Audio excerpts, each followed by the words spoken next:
कथावाचक रामभद्राचार्य एक बार फिर अपने बयानों की वजह से सुर्खियों में हैं। इस बार उन्होंने पत्नी के लिए इस्तेमाल होने वाले अंग्रेजी शब्द वाइफ का अर्थ समझाते हुए विवाद खड़ा कर दिया।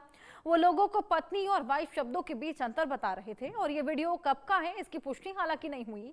वायरल वीडियो में रामभद्राचार्य ने कहा कि वाइफ कितनी खतरनाक होती है। उन्होंने कहा कि वाइफ का full form wonderful instrument for enjoyment, यानी कि आनंद के लिए एक आश्चर्यजनक उपकरण खिलौना है वाइफ। रामभद्राचार्य ने इसके आगे हिंदू धर्म में पत्नी का भी अर्थ समझाते हुए कहा कि पत्नी का अर्थ है जो अपने पति के साथ यज्ञ में साथ है।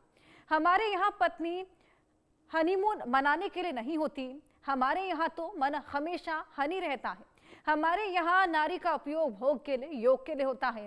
रामभद्राचार्य की वाइफ को लेकर दिए बयान पर महिलाओं का गुस्सा फूट पड़ा है। तो वहीं आरजेडी प्रवक्ता कंचना यादव ने कहा कि इंसान की श्रेणी में नहीं आते बल्कि सुअर की श्रेणी में आते हैं। वहीं समाजवादी पार्टी के प्रवक्ता ने रामभद्राचार्य का बयान अभद्र बताया है। इसी बीच रामभद्राचार्य के ये जो अंतर समझाया गया पत्नी और वाइफ शब्द को लेकर, वाइफ को वो WIF यानी कि W को बताते हैं विमेन, और उसके बाद बताते हैं I को इंस्ट्रूमेंट, F को बताते हैं फॉर और E को बताते हैं इंजॉयमेंट, यानी कि wonderful instrument for enjoyment. Wife का उन्होंने ये डेफिनेशन दे दिया जिसके बाद अब महिलाओं में उबाल है। क्या कुछ कहा था ये भी सुनवाएं। वाइफ का पहला अक्षर आप अंग्रेजी में देख ही रहे हैं। आप जानते हैं, विवाहित लोग जानते हैं, उन्हीं से पूछ रहा हूँ। विवाहित लोगों से मैं पूछ रहा हूँ, बताइए वाइफ का पहला अक्षर क्या है अंग्रेजी में? ऊंचे से बोले W। हाँ, अविवाहित लोग नहीं बोलेंगे, खत्म, झगड़ा हो जाएगा। साधु लोग नहीं। पहला अक्षर क्या है? W। अंग्रेजों ने W का अर्थ किया वंडरफुल। दूसरा अक्षर क्या है अंग्रेजी का वाइफ में? इंस्ट्रूमेंट। तीसरा अक्षर क्या है? F। R। चौथा अक्षर क्या है? E। एंजॉय। अब फुल फॉर्म क्या बन गया वाइफ का? Wonderful instrument for enjoy. तो रामभद्राचार्य के विवादित बयान पर अब घमासान मच गया है और कुछ और जानकारियां आपको हम ग्राफिक्स के माध्यम से देंगे। एक बार फिर से सुर्खियों में है जगत गुरु रामभद्राचार्य। रामभद्राचार्य का अब ये जो वीडियो है लगातार सोशल मीडिया पर वायरल है। वीडियो सोशल मीडिया पर तेजी से सर्कुलेट हो रहा है और इसी पर घमासान मच रहा है। पत्नी के लिए इस्तेमाल होने वाला अंग्रेजी शब्द वाइफ का अर्थ समझाने पर यह विवाद, वाइफ का फुल फॉर्म बताकर विवादों में घिर गए हैं जगत गुरु रामभद्राचार्य। लोगों को पत्नी और वाइफ शब्दों के बीच में अंतर बता रहे थे। वीडियो कब का है इसकी पुष्टि नहीं हो पाई, लेकिन वायरल वीडियो में रामभद्राचार्य पत्नियों को आनंद के लिए एक आश्चर्यजनक खिलौना बता रहे हैं। इससे पहले भी रामभद्राचार्य महिलाओं को बेबी या बीवी कहे जाने पर टिप्पणी कर चुके हैं। रामभद्राचार्य ने इस्लाम धर्म में महिलाओं की स्थिति पर टिप्पणी की थी। ऐसी ही तमाम टिप्पणियां, तमाम उनके वीडियो जो कि आए दिन सर्कुलेट होते हैं। उन्होंने कहा कि इस्लाम धर्म में महिलाओं की दुर्गति होती है। एक बार फिर सुर्खियों में है जगत गुरु रामभद्राचार्य। बेबी, बीवी, मुस्लिम धर्म में महिलाओं का उत्पीड़न, ऐसी तमाम बातें पहले भी महिलाओं को लेकर बोल चुके हैं। अब ये वीडियो जो कि लगातार वायरल हो रहा है, इसमें पत्नी शब्द के लिए इस्तेमाल होने वाला शब्द जो कि ट्रांसलेट जब इंग्लिश में होता है तो वो वाइफ हो जाता है, WIFE। W wonderful, I instrument, F होता है फॉर, E यानी कि एंजॉयमेंट। वो कहते हैं कि जो वाइफ शब्द है, पति का जो इंग्लिश का शब्द है वाइफ, वो है वंडरफुल इंस्ट्रूमेंट फॉर एंजॉयमेंट, यानी कि एक बेहद वंडरफुल चीज जिसको आनंद के लिए इस्तेमाल किया जाता है। इस पर अब बवाल मच पड़ा है। इसके बीच आपको बताएं कि आरजेडी की प्रवक्ता कंचना है जो कि उनको आपत्तिजनक टिप्पणी उनको लेकर करते हुए नजर आई थी। हालांकि इस पूरे बयान के बाद से अब महिलाओं के बीच में खासा आक्रोश है, क्योंकि उन्होंने पहले भी बेबी और बीवी के बीच में डिफरेंस बताया था, तब भी कुछ आपत्तिजनक चीजें बोली थी। अब इसी को लेकर और बातचीत करेंगे। HS रावत जी हमारे साथ जुड़े हैं, हिंदू धर्म गुरु हैं। HS रावत जी, बहुत स्वागत है आपका।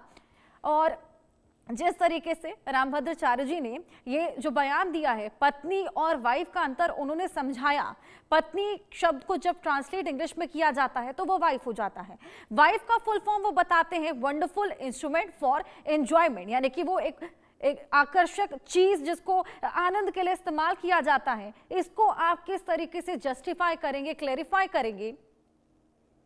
हर्षा जी, मेरा ऐसा मानना है कि वो कोई प्रवचन कर रहे थे और उस प्रवचन के अंदर उन्होंने पत्नी यानी सनातन धर्म का जो शब्द है पत्नी और जो अंग्रेजी शब्द है वाइफ, इन दोनों का कंपैरिजन करके बताया था। उसके अंदर जो वीडियो वायरल करने वाले जो लोग होते हैं, जो सनातन धर्म के विरोधी होते हैं, जो हमारे सनातन धर्म के साधु संतों पर कटाक्ष करते हैं, तो उन लोगों ने उतने पोर्शन को काटा और उसको वायरल करने की कोशिश की जिससे वो बदनाम हो सकें। जबकि एक्चुअल में वो ये कहना चाहते थे कि वाइफ शब्द वो सनातन धर्म का शब्द नहीं है, वो वैदिक भाषा का शब्द नहीं है, वो देवनागरी शब्द नहीं है। इस शब्द का मतलब ये हो सकता है, ऐसा शब्द ऐसा माना जाता है, क्योंकि अंग्रेजी के जो शब्द होते हैं उनका कोई ना कोई अलग मायना होता है और संस्कृत और देवनागरी हिंदी के शब्द का मायना अलग होता है। तो इसलिए वो समझा रहे थे, कंपैरिजन कर रहे थे, लेकिन जिन लोगों ने बदनामी करनी होती है वो बदनामी करने के लिए उसने पोर्शन को वायरल कर दिया। जहाँ तक मैं अभी इनकी बातों को समझ पाया हूँ, क्योंकि वो खुद इतने बड़े विद्वान आदमी हैं, इस प्रकार की छोटी बातें तो मुझे लगता है उनके मुंह से शोभा नहीं देती, उनकी वाणी से ये शोभा नहीं देती हैं और ना वो इस प्रकार की बातें कर सकते हैं। तो ये कहीं ना कहीं प्रवचन चल रहा होगा। लेकिन एच.एस. रावत जी, ऐसा पहली बार भी तो नहीं हुआ ना, इससे पहले भी उन्होंने बेबी और बीवी के बीच में अंतर समझाया था। मुस्लिम धर्म में उन्होंने कहा था कि महिलाओं के साथ बड़ा उत्पीड़न होता है। इस तरह की तमाम बातें वो पहले भी बोल चुके हैं, पहले भी कई बार वो फंस चुके हैं इसी तरीके से। तो ऐसे में एक एग्जाम्पल उनको अब लेना चाहिए, कहीं ना कहीं सोच समझ कर ये चीजें बोलनी चाहिए। क्योंकि देखिए, वाइफ जो शब्द है वो महज ट्रांसलेशन है, पत्नी से वाइफ इंग्लिश का ट्रांसलेशन है। तो क्या जो इंग्लिश के लोग हैं, जो वेस्ट के लोग हैं, क्या उनकी वाइफ उनके लिए लॉयल नहीं होती? उनकी वाइफ को इंस्ट्रूमेंट कहा जा सकता है? ये कितना ठीक है?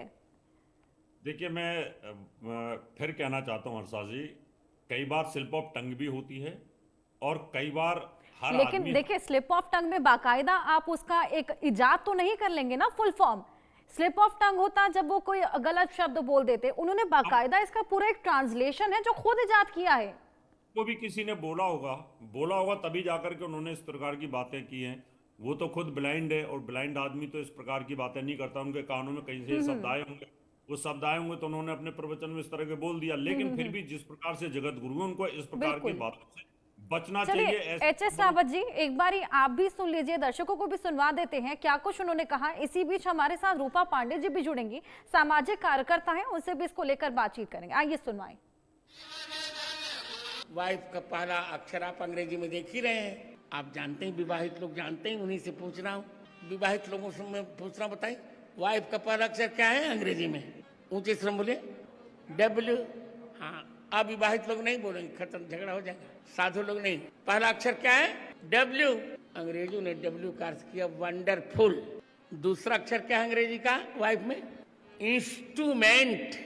तीसरा अक्षर क्या है? F। R। चौथा अक्षर क्या है? E। एंजॉय। अब फुल फॉर्म क्या बन गया वाइफ का? Wonderful instrument for enjoy. H S. Ji, आपने सुना उन्होंने क्या कहा। क्या आपको अभी लगता है कि किसी ने उनको ये कहा होगा, कहीं से सुन लिया होगा? क्योंकि देखिए, जो रामभद्राचार्य जी हैं, उनको सुनने के लिए लाखों की संख्या में भीड़ उमड़ती है, उनकी बातों को सुनती है, उनकी बातों को एक तरीके से ना अपने जहन में बिठाती है। अब वो इस तरीके की बातें बोलेंगे तो लोगों के मन में क्या इम्पैक्ट पड़ेगा, उनकी क्या मानसिकता डेवलप होगी? वाइफ को इस प्रकार से कहीं बेइज्जती करने का कोई उद्देश्य उनका मुझे समझ में आता नहीं है। जिस प्रकार से ध्यान के माध्यम से किसी चीज को समझने की कोशिश करते हैं, तो उनका उद्देश्य ये था सनातन धर्म बेस्ट है। सनातन धर्म में जो पत्नी होती है उसकी पूजा होती है, स्त्री की पूजा होती है, हमारे यहाँ नारी की पूजा होती है। हमारे यहाँ जो शब्द हैं वो बड़े प्यारे शब्द होते हैं, पूजनीय शब्द होते हैं। लेकिन एच.एस. रावत जी, पत्नी तो हर एक की इक्वल ही है ना, चाहे वो सनातन धर्म में हो, चाहे वो वेस्ट में ही क्यों ना हो। क्या आपको लगता है वेस्ट की जो वाइफ है उनकी इस तरीके से इंसल्ट करना ठीक है? देखिए, इंसल्ट क्या है कि इसमें तो कोई दो राय नहीं है कि वेस्ट ने गंदगी फैलाई है, इसमें तो कोई दो राय नहीं है। वेस्ट ने संस्कारों को खत्म किया, इसमें कोई दो राय नहीं है। वेस्ट ने हमें गंदगी परोसी, इसमें कोई दो राय नहीं है। तो हम क्यों ना वेस्ट को बुरा बोलें? वेस्ट ने हमें दिया क्या है? वेस्ट ने हमें सिर्फ गंदगी के अलावा क्या दिया हिंदुस्तान को? उन्होंने वो फिल्में दी, वो गंदगी दी, संस्कारों को खत्म किया। तो एक जो जगत गुरु होता है उसका यही फर्ज होता है कि वो अपने संस्कारों को बचाने के लिए जो वेस्ट में गंदगी हो रही है उसको रोका जाए, और रोकना चाहिए। अगर हमें भी कल को ऐसा बोला जाएगा तो हम बोलेंगे कि वेस्ट का जो कल्चर है वो बिल्कुल हिंदुस्तान में नहीं आना चाहिए। हिंदुस्तान एक देवों की भूमि है, देवभूमि के अंदर इस प्रकार की गंदगी नहीं आनी चाहिए जो वेस्ट ने परोसी है। आज आज सरकार को इतना मजबूर होकर के उन वेबसाइटों को बैन करना पड़ता है, उनको रोकना पड़ता है। ये सारी की सारी गंदगी कहां से आ रही है? वेस्ट से आ रही है। तो हम वेस्ट की जो कल्चर है, परंपरा है, उसकी संस्कृति है, उसको बिल्कुल नहीं मानते और उसको हम उसका अपमान भी करते हैं और साथ में उसको बताते भी हैं कि हमारे यहाँ पर श्रेष्ठता है। इसलिए उन्होंने वो उस उद्देश्य से हमारे चलिए ठीक है, ये मैं मानती हूँ कि कहीं ना कहीं जिस तरीके से वेस्टर्नाइजेशन को अडेप्ट किया जा रहा है उसी की वजह से डाइवोर्स कल्चर्स भी बेहद ज्यादा बढ़ रही हैं। सनातन को बढ़ावा देना बिल्कुल सही, लेकिन क्या इस तरह के शब्दों का इस्तेमाल करके, इस तरीके से कंपैरिजन करके, देखिए आप एक कथावाचक हैं, आपको सुनने के लिए तमाम लोग आते हैं, अगर आप इस किस्म की बातें करेंगे तो फिर आम जनता से क्या उम्मीद की जाएगी? उनका उद्देश्य ये था अपनी पत्नी को वाइफ मत बोलिए, उनका उद्देश्य था अपनी पत्नी को श्रीमती जी बोलिए, अपनी पत्नी को पत्नी बोलिए, आदर के साथ सूचित करिए, ये मत बोलिए ये मेरी वाइफ है, इंट्रोडक्शन मत कराइए। उनका कहने का तात्पर्य ये रहा है बिल्कुल बिल्कुल। चलिए एचएस जी आपके पास आऊंगी, रूपा पांडे जी भी हमारे साथ हैं। रूपा, ये आपने सुना एचएस रावत जी किस तरीके से क्लैरिफिकेशन और जस्टिफिकेशन इस पूरे स्टेटमेंट को लेकर दे रहे हैं। स्टेटमेंट को लेकर आप क्या कहेंगी? पहले तो देखिए, जगत गुरु रामभद्राचार्य जी बहुत बड़े संत हैं। ये निर्विवाद सत्य है कि उनकी विद्वता के समक्ष अभी हमारे भारतवर्ष में क्या विश्व में भी अभी कोई भी उनके समकक्ष है ही नहीं। वो विद्वानों में सर्वश्रेष्ठ हैं और मुझे नहीं लगता है कि उन्होंने कहीं से भी भारत की पत्नियों को या स्त्रियों को कहीं अपमानित करने का कार्य किया है, मैं जहां से देख पा रही हूँ। देखिए, पश्चिमी सभ्यता की आपको बयान सुना ही देते हैं ताकि आप एक बार समझ पाए कि उन्होंने क्या कुछ कहा है। नहीं, मैंने सुना है, मैंने हर्षा जी सुना है बयान को, और उस पर क्योंकि मैं भी बिल्कुल महिलाओं का हमेशा पक्ष रखती हूँ और मुझे बहुत जल्दी कोई भी बात चुभ जाती है। मैंने कल बहुत मंथन किया। पहले प्रथम दृष्टया तो मुझे बड़ा अजीब लगा, मुझे भी बहुत अजीब लगा कि महान संत के मुख से ये डेफिनेशन मुझे, लेकिन फिर मैंने गहराई में गौर किया। और एक बात और मैं कहना चाहूंगी, थोड़ा आज लीक से हट कर बात कर लेती हूँ। क्या सच में क्या समाज में स्त्रियों को देखने की दृष्टि बदली है?